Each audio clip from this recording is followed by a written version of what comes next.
आज आरंभ होईछि खाता मूल्यांकन प्रक्रिया। एथिपाई गंजाम जिले में 3टी केन्द्र खोल जाइछि। सठिक खाता देखा को सुनिश्चित करने 4 थाकिया मूल्यांकन व्यवस्था करा जाइछि। से संपर्क में जिला शिक्षाधिकारी अजय कुमार पात्र अधिक आलोचना करिसेंति आम दक्षिण ओडिशा मुख्य प्रकाश पट्टनायक। आज आरंभ है मैट्रिक खाता मूल्यांकन।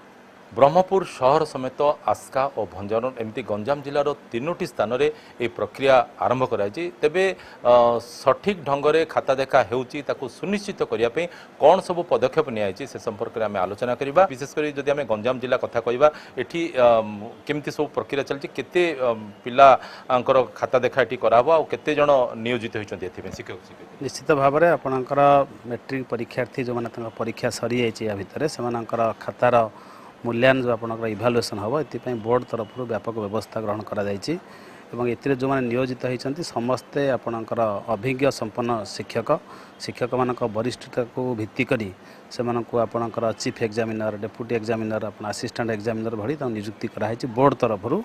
एवं यही क्रम देखिले जिले में बर्तमान 3टा भैल्युएसन सेंटर आपणकर आज आरंभ होती। प्रत्येक भैल्युएसन सेंटर